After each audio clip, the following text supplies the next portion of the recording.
pedidos as nossas melhores vibrações que possam envolvê-lo o tempo todo. Bom, boa noite a todos. Que a paz do Senhor Jesus possa estar sempre presente em nossos corações e que Ele possa nos amparar e sustentar na tarefa que nos propomos a fazer em seu nome. Para quem não me conhece, meu nome é Mário Lama e nós vamos hoje pensar juntos exatamente esse tema que, por uma coincidência, foi o tema da abertura, é o tema da página, foi o tema que eu escolhi sem que nós tenhamos combinado. A coincidência é algo interessante, porque muitas vezes escutamos dentro da doutrina espírita ou companheiros falarem que não existem coincidências. Coincidências existem. O que não existe é coincidências por acaso. E por que eu estou falando assim meio esquisito? Coincidência. Porque coincidências são dois eventos ou mais que incidem ao mesmo tempo. E isso é óbvio que é real. Estarmos aqui juntos hoje é uma coincidência. Incidimos todos para o mesmo lugar, só que não estamos por um acaso. O acaso é um efeito sem causa. Acaso. Sem causa. Não existem efeitos sem causa. Por uma razão que às vezes nós desconhecemos, nós nos deparamos com essas coincidências, como hoje aqui estamos no tema que foi escolhido, falar sobre o bem e o mal.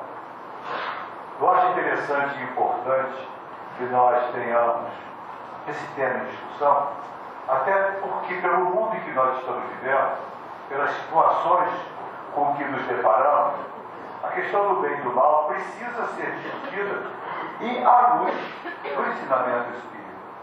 Porque parece que nós estamos devigorando.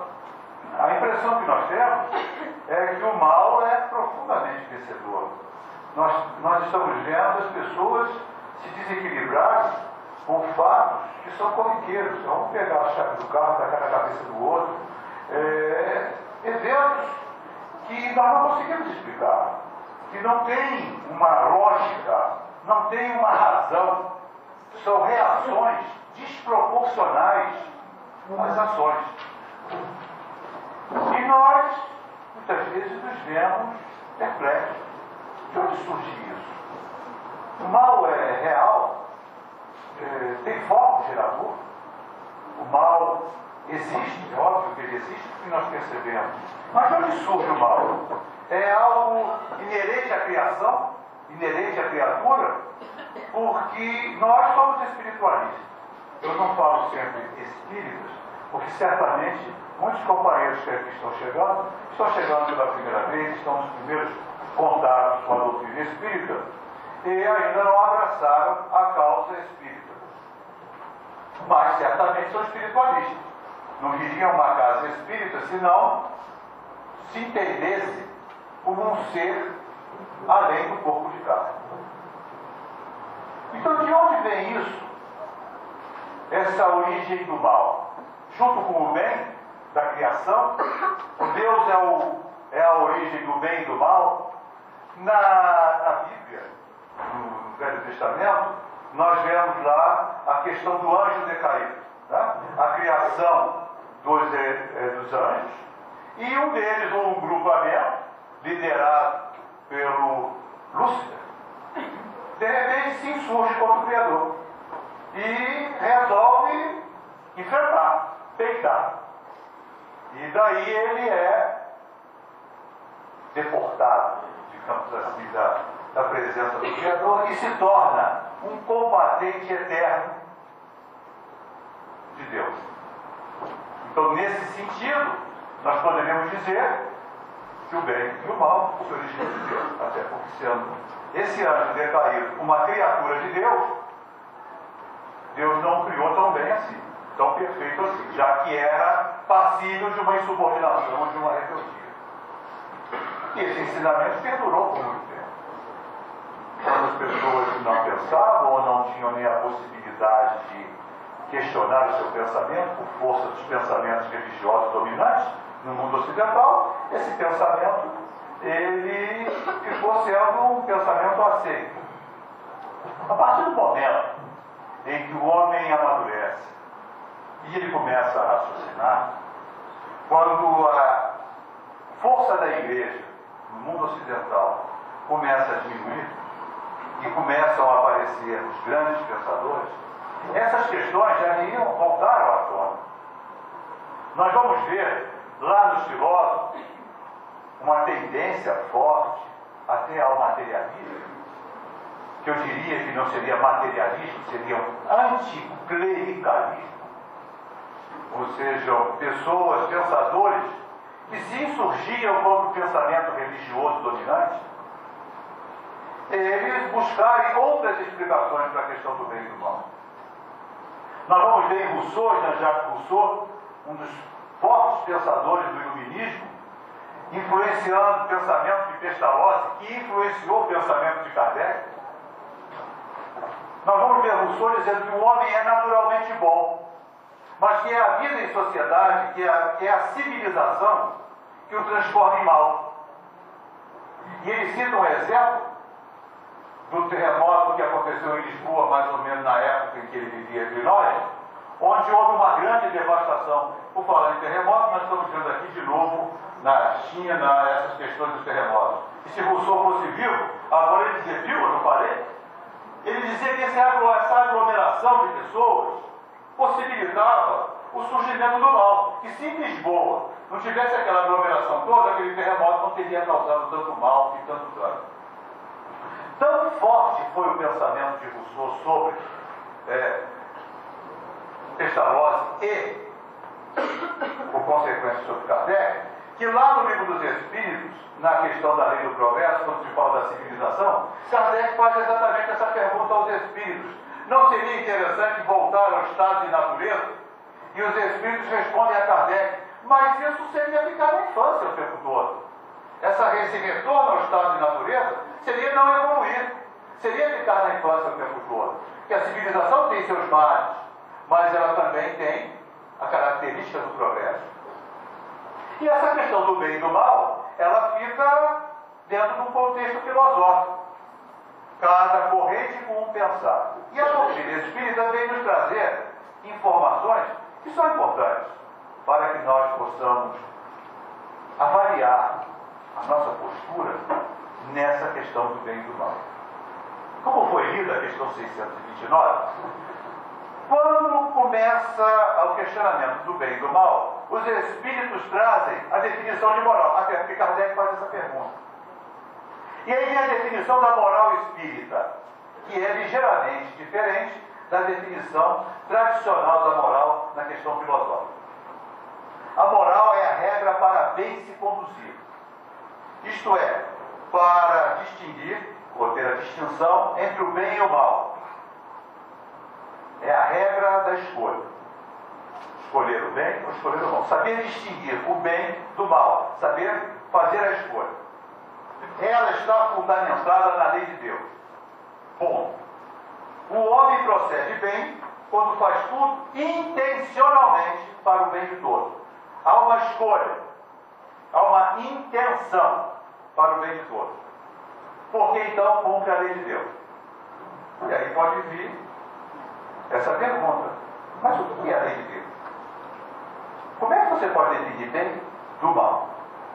E na questão 630 nós vamos ter essa definição. O bem é tudo que é conforme a lei de Deus. Eu acho insuficiente essa resposta. O mal, tudo que lhe é contrário. Ainda me parece insuficiente. Assim, fazer o bem é proceder de acordo com a lei de Deus. Fazer o mal é infringi-lo. Então nós vamos ter aqui definição de bem, tudo que é de acordo com a lei de Deus, ou a lei natural. O mal, o fora da lei. E que lei é essa? Onde é que isso está escrito? O que é essa lei? E nós vamos lá. Onde está escrita a lei de Deus? Questão 621 sobre o livro dos Espíritos. E a resposta é muito interessante, porque a resposta é Apenas uma frase. Onde está escrito a lei de Deus? Na consciência. Bom, fica uma pergunta. E a consciência? Isso é uma das questões mais complicadas para se resolver. Tanto na psicologia, quanto na filosofia, quanto na neurociência. É uma questão extremamente complicada de se resolver.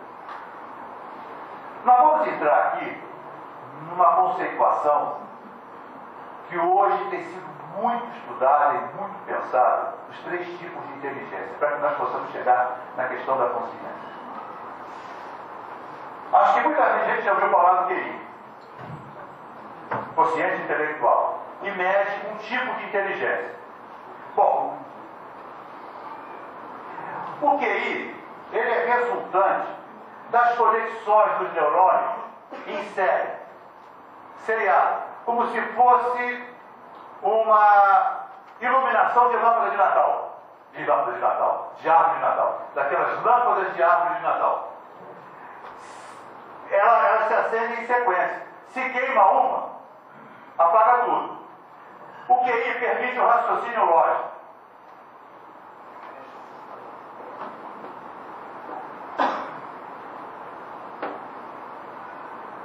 Na aritmética, depois do 1 vem o... Nossa, você foi alto. E depois do 2? Nossa, trabalhar numa turma assim é fantástico. No alfabeto, depois do A vem o... Depois vem o... Isso aqui é isso. Raciocínio lógico, encadeado. Esse raciocínio lógico encadeado, quando medido e avaliado, você tem lá o padrão de QI. Mas isso é insuficiente. Sabe por quê? O computador faz isso melhor que nós.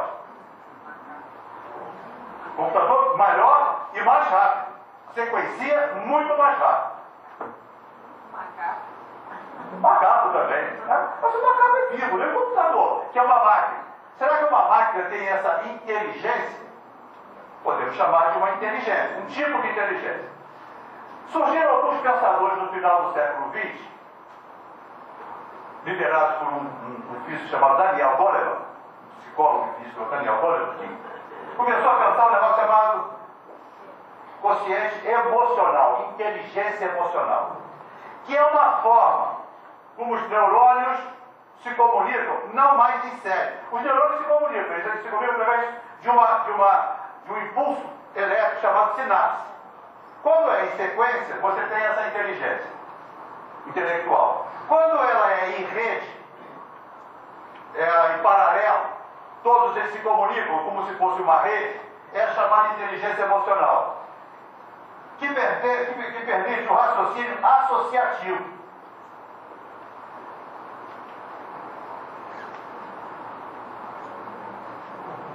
Faz associação, não é sequencial, ele faz associação.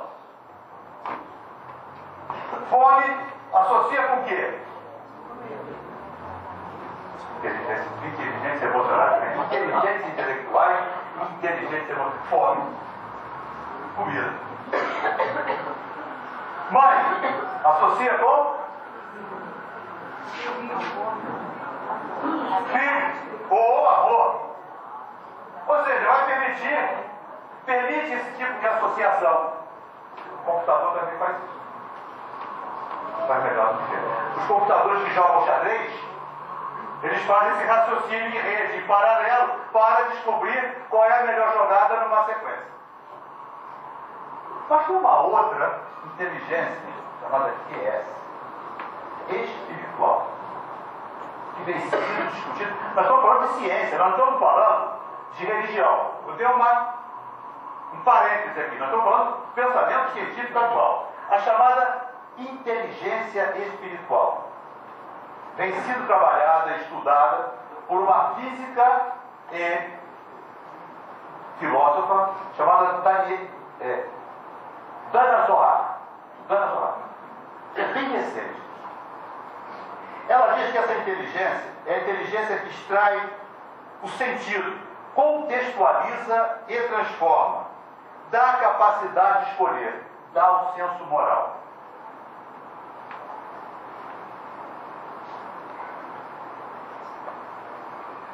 E ela transcende a área neural, a área do pensamento. Ela transcende, ela é transcendente. O espírito Hamed, ele dá como sinônimo de consciência, sabe o quê? O espírito propriamente dito. E no livro dos Espíritos, nós vamos ver que a consciência é um dos atributos do espírito. Essa capacidade de transcender, de fazer escolha. O computador não faz escolha.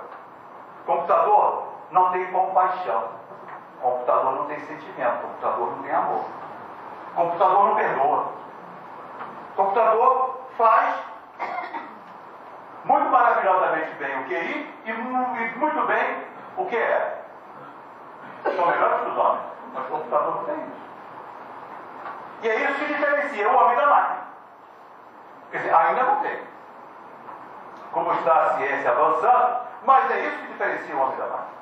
Essa capacidade, essa inteligência que transcende, que tem a capacidade de fazer escolhas, que olha por um leque de opções, e nesse leque de opções inclui, dentro das suas escolhas, valores, que possui valores, que sabe distinguir, através desses valores, o que lhe é melhor.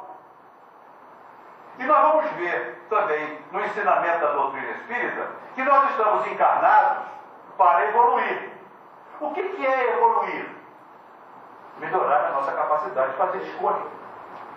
Aprimoramento ou despertamento, diria eu, do senso moral, que nós temos inerentes, porque onde está escrito a lei de Deus? Na consciência, no espírito. Nós trazemos a marca do Criador.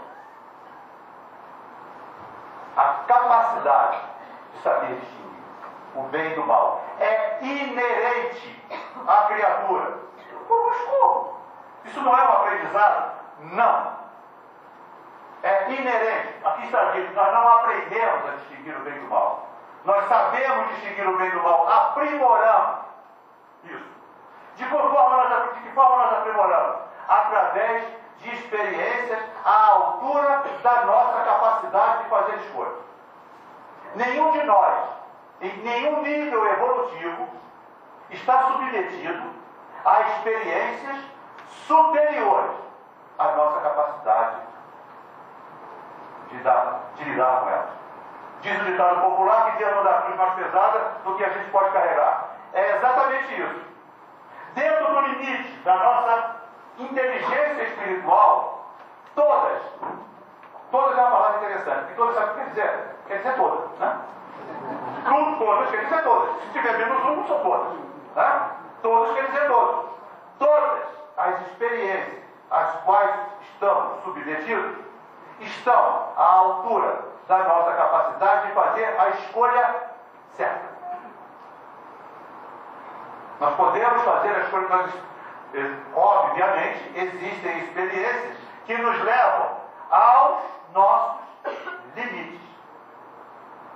Essas duas experiências trabalham dentro de regras, dentro de limites estabelecidos. Essa experiência trabalha com os limites. Ela é constantemente ultrapassadora de limites, senão nós não evoluiríamos. O que é evoluir? Evoluir é a capacidade que nós temos de ultrapassar as nossas limitações. Quando a criança está lá estudando na primeira série, ela está sendo submetida a estímulos para quê? Para superar a sua limitação primeira série e começar a trabalhar a limitação da segunda série. E assim, sucessivamente. Um bom professor ou uma boa professora jamais submeteria uma criança de primeira série a experiências superiores à sua capacidade. Você não vai chegar para uma criança que está se alfabetizando e pedir para ela decorar carrões. Aliás, não é para ninguém, não, você é chato.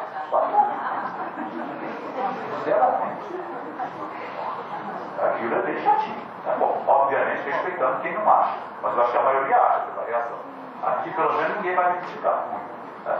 Mas a criança vai ser submetida a estímulos que a faça superar suas limitações, no sentido de desenvolver o seu raciocínio lógico, o seu raciocínio associativo, mas também a sua inteligência como um todo.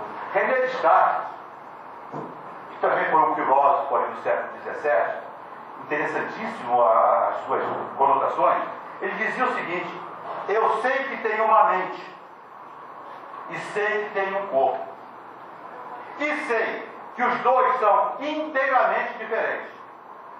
E ele dizia: toda inteligência é espiritual, porque toda a matéria por si só ela não é capaz de dar conta de problemas abstratos, de sentimento, de faz associação, faz raciocínio sequencial, serial, mas não lida com emoções.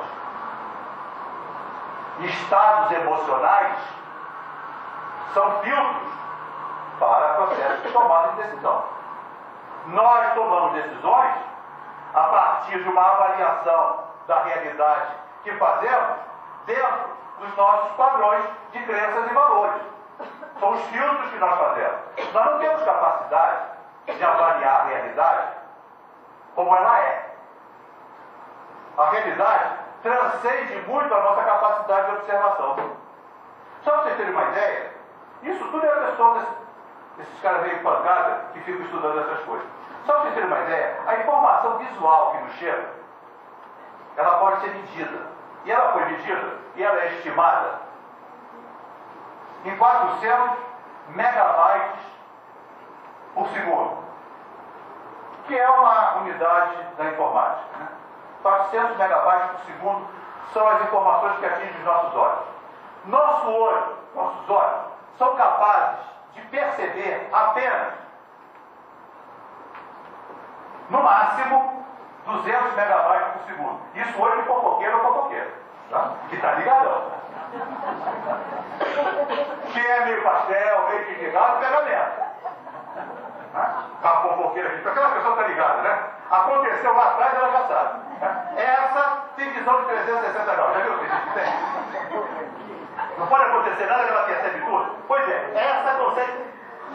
Agora, imagina dizer isso para uma fofoqueira. Você só pega a metade, você não pega. Ela vai morrer de ódio. Ela quer pegar tudo. Né? 200, nós só conseguimos absorver, no máximo, metade da informação que nos chega. O que quer dizer que nós só enxergamos metade da realidade. E essa realidade vai passar por filtros. Estados emocionais. Quando a gente acorda feliz, o mundo é cor-de-rosa. Tudo é legal. A filtragem, ela é de uma forma diferente de se nós estivermos tristes, melancólicos, se nós estivermos com aquele dia que não sei o que é, não sei se você sabe o que é. Conhece esse dia? Não sei o que é. Não sei o que tem comigo. Tá? Desse dia, parece que tudo é cinza. Quando a gente está do lado da pessoa amada, arroz com ovo é banquete. Quando a gente está triste, uma mesa farta, nada me apetece, eu estou com vontade de comer nada. Isso é estado emocional que filtra a realidade. Nossas crenças, nossos valores, fazem filtros da realidade. São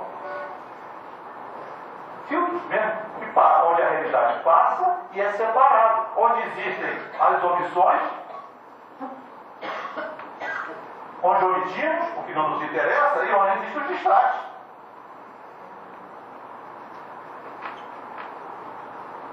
Vê uma observação de um torcedor fanático num jogo de futebol.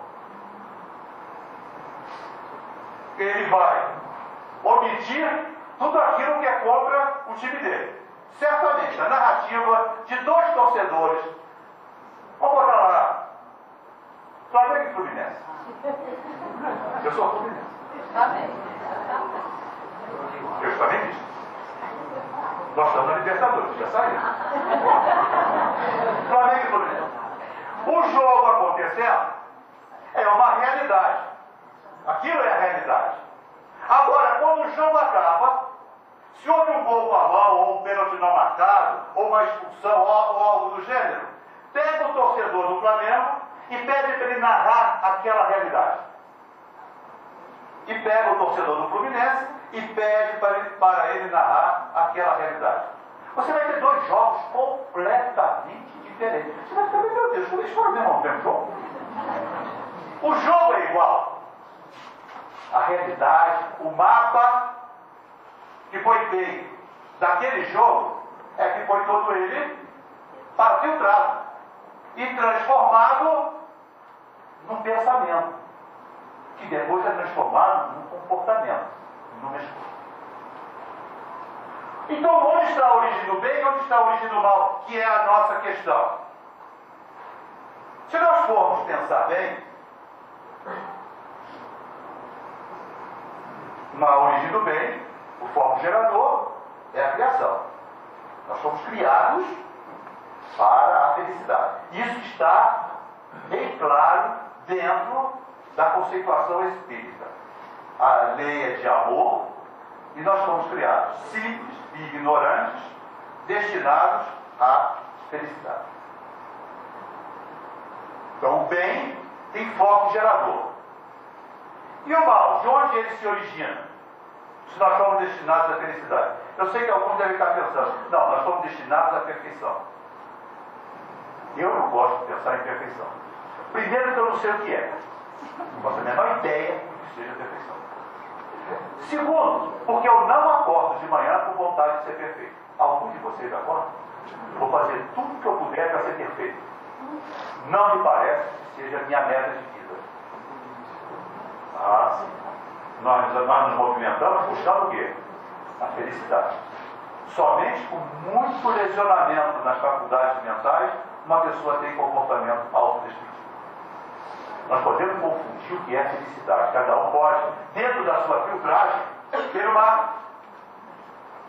uma teoria sobre o que seja felicidade.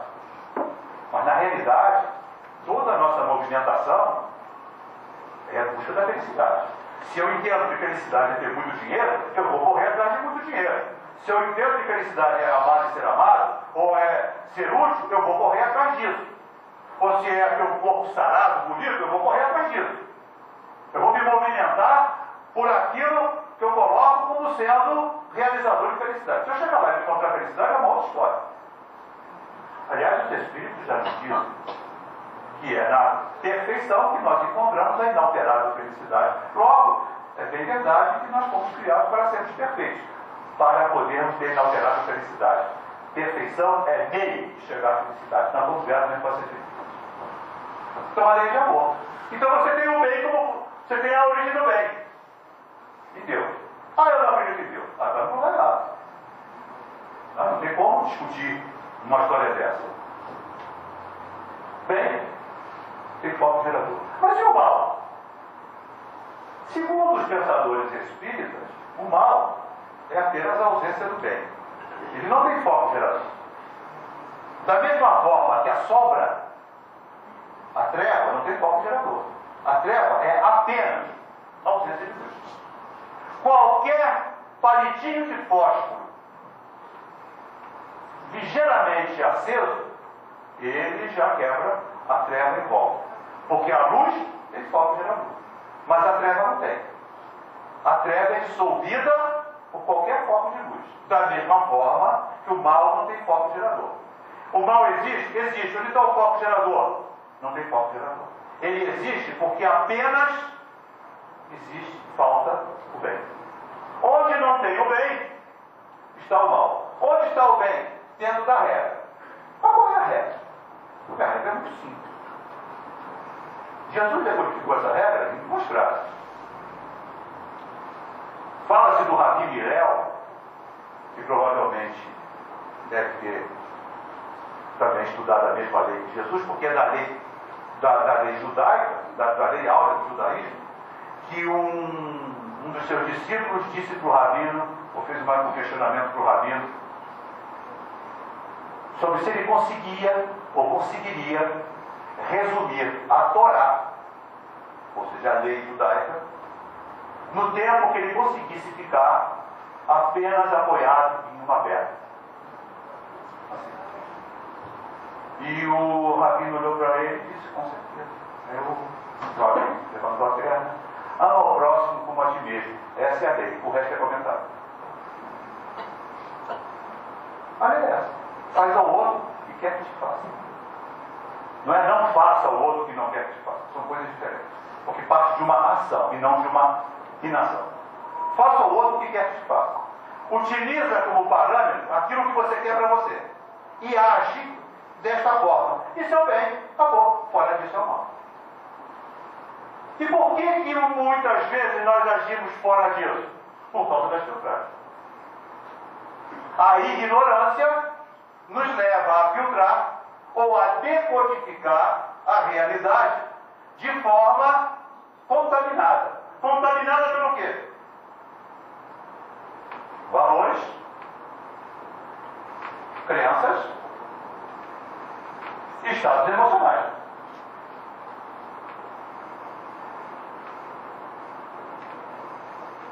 Um torcedor fanático, ele está num estado emocional alterado.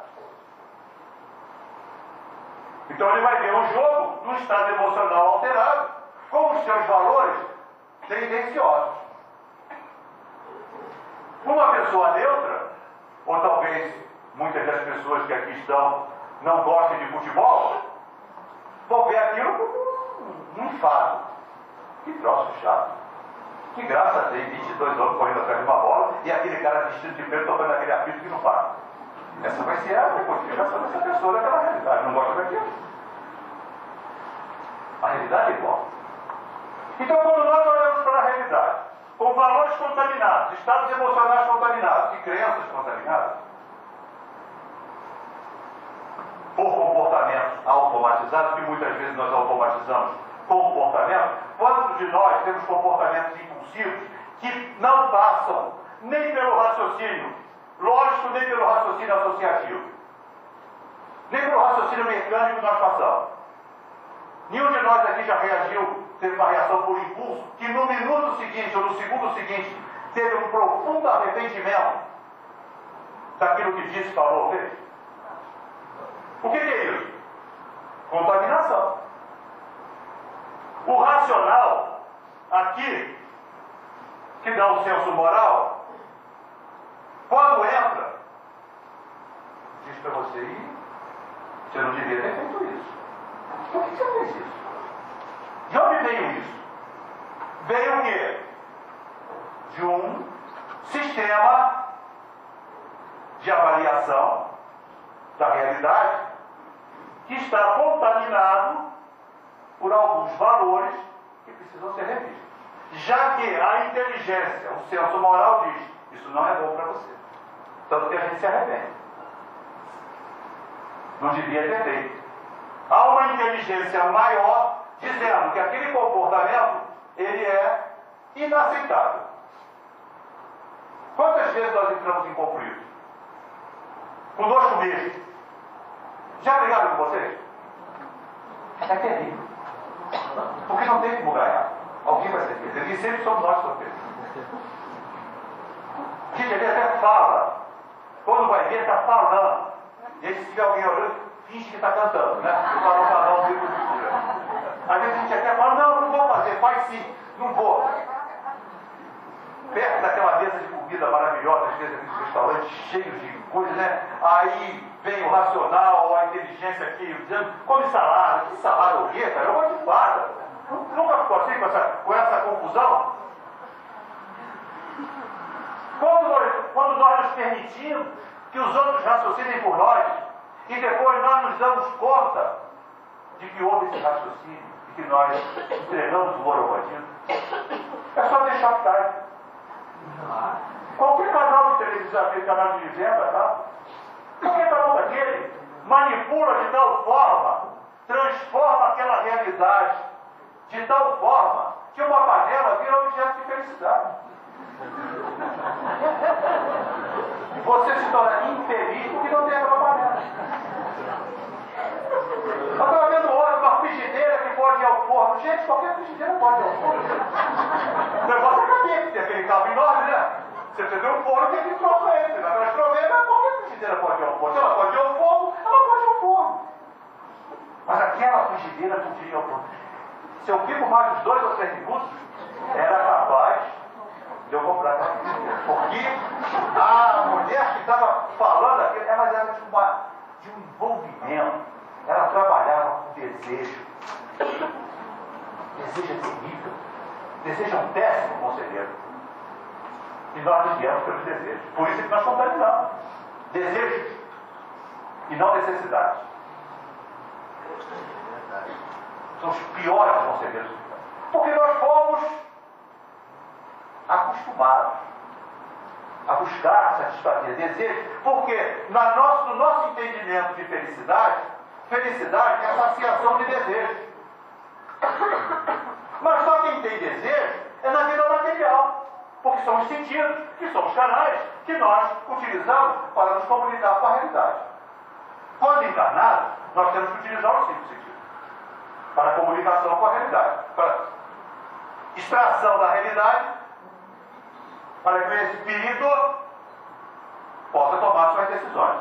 O espírito se comunica com o mundo material através dos sentidos. E os sentidos têm desejo. Eles são insaciáveis. Desejo insaciável. A gente nunca come o suficiente para a quantidade de comida suficiente para a nossa alimentação. Com certeza nós extrapolamos. É só subir na balança. Sobe na balança para ver o quanto está extrapolado. Nunca temos coisas suficientes. Sempre queremos mais. Quer um exemplo? Olha a quantidade de copos por pessoa dentro de uma casa. Eu diria que fica na faixa de 10 para cima. Dá para abrir uma pensão. Os copos que temos em casa. E volta e meia a gente acha um copo bonitinho e compra. Quantos pares de sapatos nós temos? As mulheres então. Não vou chegar nesse nível não, porque tem muito homem também complicado. Mas, se agora, neste momento, fôssemos convidados para uma festa, digamos, num Palácio de Itamaraty, de uma recepção, quem pegou? Está todo mundo nu? Pois é, grande. Mahatma Gandhi ia para aquela fralda em qualquer lugar. Em qualquer lugar ia para a fralda. Sabe o único lugar que ele não foi aceito? No Vaticano. Aliás, que representa alguém que morreu nu. E nem de fralda Jesus morreu. Mas o único lugar que Gandhi não foi aceito com aquela fralda foi no Vaticano. Mas ele ia para aquela fralda em qualquer canto. O problema dele não era a roupa. O nosso é desejo. Desejo. Vai pegar lá o talão do cheque especial. Quanto de vermelho tem ali no desejo? Vai pegar a fatura do cartão de crédito. O quanto de juros nós estamos pagando pelo desejo? Vai o vizinho trocar de carro, vê se não faz a gente infeliz. Desejo, inveja, ciúme. Ciúme! Ciúme, que é coisa mais sofrida do que ciúme. Ciúme vem de onde? De um medo imaginário. Absolutamente desnecessário. Ciúme é ateu. Eu não estou falando só de ciúme de outras pessoas, não. Ciúme das coisas. Tem gente que tem ciúme do copo. Se a empregada quebrar o copo, ele se desequilibra. Falei com alguém? Quer dizer, é um copo de geleia. Agora é um copo de geleia da tia Gertrude. A tia Gertrude não podia quebrar. E a gente perde um dia porque quebrou o copo de geleia da tia Gertrude. Filho, o cara. O mal está aí. O mal está aí. Porque o sujeito deu uma arranhadinha no para-choque do carro, o cara matou. O que é isso? Ciúme. Apego. Claro que está no estado já de alteração. Mas quanto desse estado nós temos em nós? É que nós colocamos freio. Às vezes a gente sente vergonha de certos sentimentos. Eu tenho ciúme do meu copo, eu vou dizer para vocês. Eu não gosto do meu copo, mas se alguém estiver usando, eu fico quieto. Mas eu fico olhando. É porque tem o escudo do Fluminense. Então, se alguém quer o meu copo, eu não gosto. Que isso? Não parece uma coisa de retardado? E é. Não só parece, como é. Desejo, ciúme, contaminações, valores, crenças que contaminam a realidade e que nos levam a tomar decisões que são do mal. Porque não pode estar dentro da lei um sujeito que tem ciúme no copo. Esta percepção de que o mal é fruto de uma ignorância, ou seja, da ausência da lei dentro de nós, de uma ignorância, é que pode nos levar a um processo de reavaliação e de uma nova mudança nesse processo de tomada de decisão de fazer escolha. O mal é decorrente da escolha, até porque a moral é definida como a qualidade da escolha. Nós já sabemos distinguir o bem do mal. Isso é inerente da criatura. Nesse nível de experiências que nós estamos envolvidos, nós já sabemos distinguir o bem do mal. O problema é que não estamos escolhendo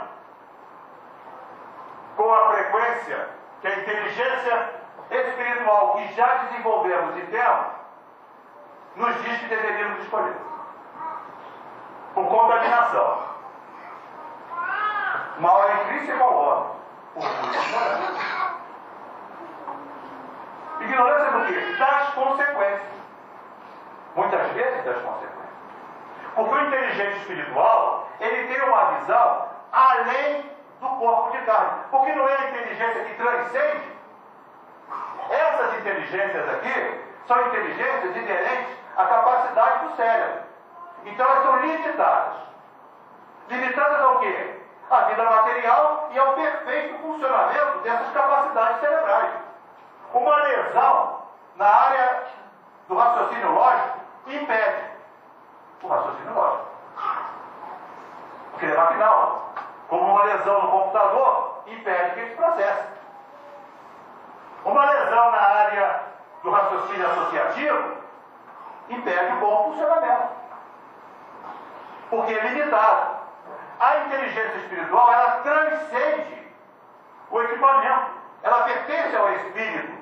Ora, e se ela pertence ao espírito, o espírito transcende a matéria. Ele é mais que a matéria. A matéria é um episódio. A matéria é o transitório. O espírito é o permanente. Então, quando ele utiliza a inteligência emocional, a inteligência espiritual, no seu processo de tomada de decisão, ele transcende a vida material. Ele vai entender melhor o transitório e vai saber abrir mão com mais facilidade. Vai aprender que misericórdia, perdão e compaixão só fazem bem para ele. Perdão, quando se fala de perdão, meu Deus, como perdoar? Tantas dores e sofrimento. E eu ouvi ontem um amigo meu comentando uma história, eu achei extremamente interessante.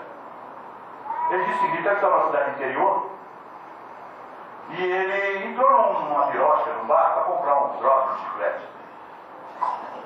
E era um ambiente fechado, ruim. Cara de mau humor, o vendeiro lá, o dono do bar, de mau humor danado. Um ambiente que sentiu uma carga negativa muito forte. Aí ele olhou para trás do dono da birosca lá do bar. Tinha um quadro, que sempre era um quadro enorme, cheio de cheque sem fundo, grudado. Cheque sem fundo. Aí ele entendeu. Ele virou: esse cara todo dia entra aqui, a primeira coisa que ele vê é aquela montanha de cheque sem fundo. Ele fica assim: meu Deus, se eu tivesse esse dinheiro todo, eu não estava nessa situação. Ele estava indo para o passado. Porque se aquele cheque estão lá, não vale mais. Se ele não souber trabalhar aquilo, perdoar,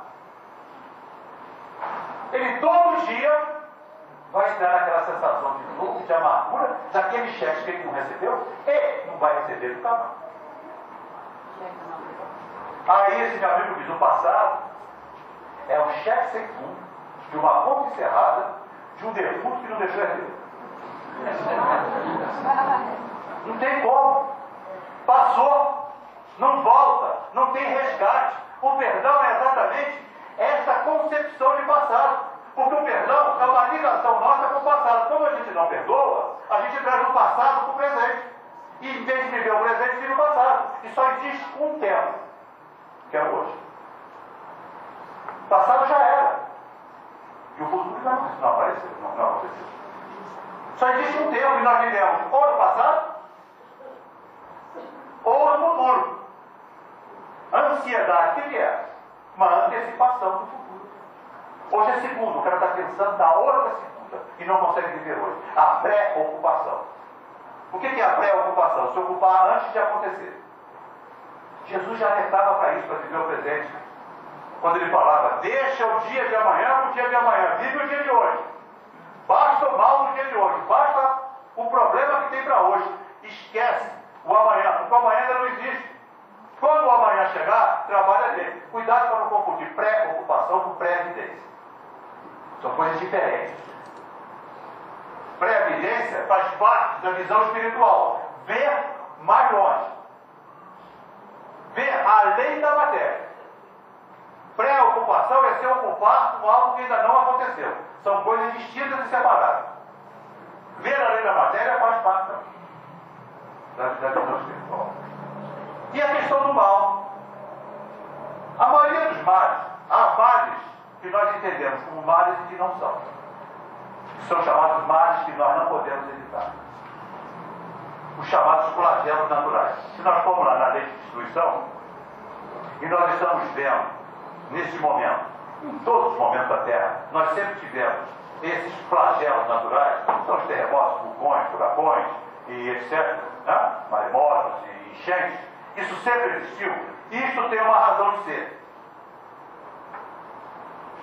Segundo, a questão 737 e seguinte, no livro dos Espíritos, existem para fazer a humanidade progredir mais depressa.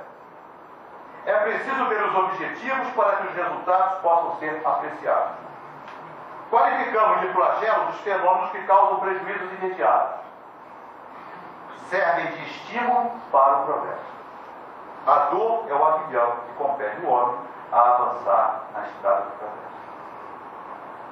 Quando a nossa visão é limitada, circunscrita apenas à vida material, essas calamidades assumem uma proporção, pela visão imediatista, muito maior do que elas têm. Numa visão de longo prazo, elas forçam o progresso. Não fosse o ambiente hostil que a Terra apresenta para a vida do homem, nós não teríamos progredido. Estaríamos ainda na vida das cavernas, naquele paraíso. Adão e Eva, para muita gente, não é aqui. Mas o fato do planeta ser hostil, jogar contra a vida, é a base de todas as ciências, inclusive a comportamentais. Todas as ciências partem da necessidade do homem sobreviver com qualidade num planeta que joga contra. E aí ele vai tentar entender como funciona, e nisso ele desenvolve intelecto. E como ele percebe que ele tem que andar com o outro, ele sozinho não dá conta, ele precisa do bando, do clã, ele vai desenvolver as chamadas ciências sociais, as comportamentais, porque ele precisa viver em conjunto, e aí ele desenvolve a moralidade e a capacidade de fazer escolhas. Porque nós fazemos escolhas na troca. Porque eu tenho que trocar. Eu tenho que buscar no conjunto aquilo que eu não tenho e oferecer ao conjunto alguma coisa daquilo que eu tenho. Quando é o mal? Quando eu sou predador do conjunto. Quando eu tiro mais do que dou. Quando é o bem? Quando eu busco intencionalmente o bem de todos. Ou seja, intencionalmente eu olho para o conjunto com uma visão de sem esse conjunto eu não sobrevivo. O conjunto é mais importante do que o indivíduo. E aí nós não degradaríamos o planeta como estamos degradando. Talvez fechássemos a torneira enquanto escovamos os dentes, pensando no conjunto, porque água é recurso natural finito. Apagássemos a luz quando saímos de um quarto para o outro, ou desligássemos a televisão quando fosse tomar banho, porque energia elétrica é gerada à base de água ou combustível fóssil, e isso são recursos finitos. Não jogaremos lixo no meio da rua, porque isso pode causar danos ao meio ambiente, pode causar enchentes e danificar o conjunto. Teríamos uma visão do outro como extremamente importante para a nossa sobrevivência. Agiríamos com o outro como gostaríamos de agir. Aí a lei de Deus está internalizada. A maioria dos males, o homem pode evitar. Que são frutos do egoísmo, do orgulho, do apego, do desejo, da confusão de desejo e necessidade. Nossas necessidades são muito pequenas. Nós precisamos de 2.400 calorias por dia para nos mantermos saudáveis. Você sabe quanto o Brasil produz? Isso é uma conta antiga, hein? Muito antiga. Ele produz. Um cara que fez essa conta, não sei, também devia ser um desocupado de porra. Ele pegou, pelos dados do IBGE, toda a produção agrícola do Brasil, não levou em consideração as importações. Toda a produção agrícola do Brasil calculou em calorias quanto aquilo dava e dividiu pelo número de habitantes. Ele chegou à impressionante cifra de 4.000 calorias por habitante por dia.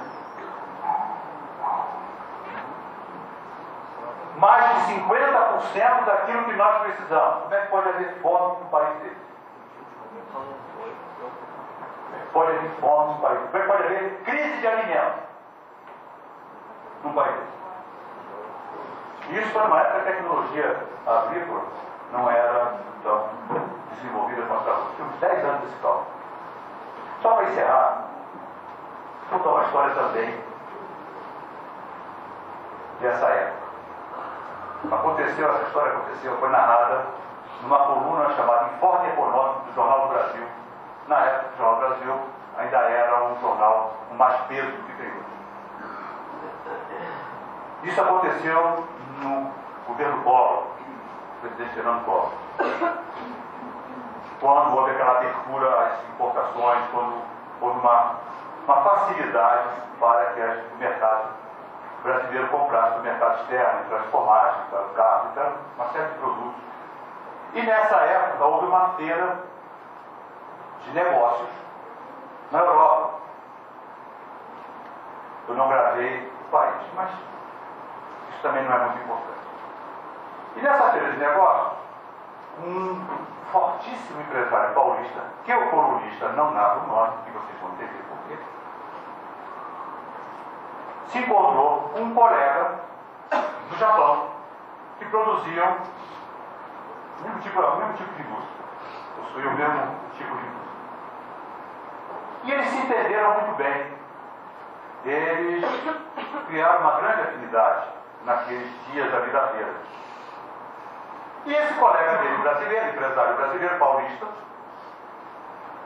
resolve então convidar o seu colega japonês para vir ao Brasil numa intenção de uma parceria de troca de tecnologia, de eles formarem uma sociedade.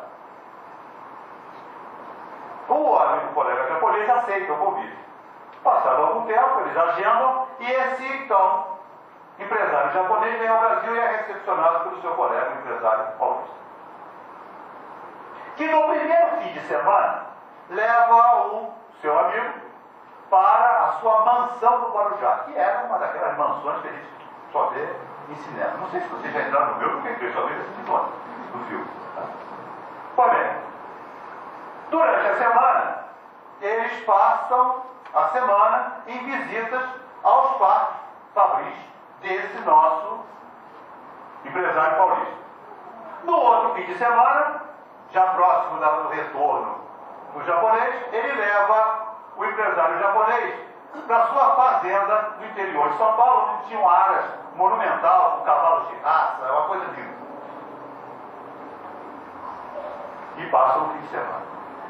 Aproximando-se a data do retorno do japonês ao seu país, ele então busca numa reunião, dá o checkmate. Vamos fazer negócio? Vamos fazer uma parceria? Vamos juntar nossas empresas com a própria tecnologia?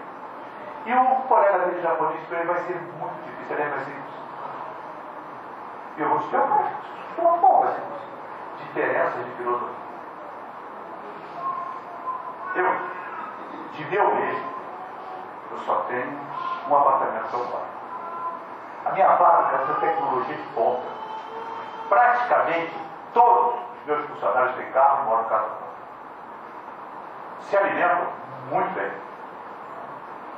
Senhor, eu tenho uma linda fazenda, uma maravilhosa casa. Sua fábrica é completamente obsoleta. Suas fábricas são totalmente obsoletas. Seus funcionários têm produtividade, ganham mal, moram mal, trabalham mal. Existe uma incompatibilidade de visões entre a sua visão empresarial e a sua, não podendo ser sócio. Eu acho que essa história é real. Qualquer um de nós pode ter certeza que ela é real. Faz a definição do bem e do mal. Uma coisa são visões, são filtros, são os interesses, os valores fazendo a filtragem.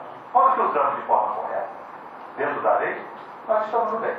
E nós sabemos muito bem o que é isso. Quando nos permitimos que as contaminações que já conseguimos decodificar interfiram no processo, nós estamos no mal. É só fazer um teste. Um teste muito simples. É o teste do último pedaço de Toca Floresta Negra. Eu espero que é super simples. Aquele que a gente guarda para o dia seguinte. Aquele último pedaço. Você guarda para comer no dia seguinte. Quando você vai puxar da geladeira, entra a faxineira. E você com aquele último pedaço de Toca Floresta Negra na mão, com a faxineira entrando. O que você faz com ele? Tá? Você dá uma faxineira? Dá um pedaço de ela, que tamanho? Parte metade? Estamos evoluindo. Algumas pessoas botariam de novo na geladeira e tiraram a faxineira fora. Outras chegariam ao ponto de comer na frente dela e dizer: você não sabe o que está perdendo, está uma delícia. Cada um de nós tem o seu código, tem o seu filtro de realidade. Esses testes nós fazemos diariamente. É só nós percebermos. E aí a gente vai ver o valor que aflora. Se ele vai de encontro a essa inteligência espiritual que nós já estamos desenvolvendo, já está na hora de trabalhar. Não é ninguém que precisa nos dizer. O valor vai aflorar na hora das coisas. A inteligência espiritual está aqui funcionando, transcendendo. E ela vai dizer tranquilamente: divide, dá. Ela vai te dizer uma forma correta de agir. Se nós abrirmos a nossa capacidade de ligação que transcende e buscarmos sinceramente a melhoria e o aperfeiçoamento, é por aqui que entram os insights, é por aqui que entram as inspirações. É por aqui que nós fazemos a conexão com as inteligências superiores, com Deus nosso Pai. E é por aqui que nós somos socorridos permanentemente. Muitas vezes não percebemos o socorro que bloqueamos. Se com sinceridade nós dermos mais atenção a algo que é real, que eu acredito que cada um de nós tem a percepção dessa inteligência que transcende, desse sinal, pode chamar de consciência, pode chamar de espírito, chamando o que quiser, desse sinal que diz: não vai que é fria. Essa luz vermelha que acende, não passa. Se nós nos ligarmos nisso,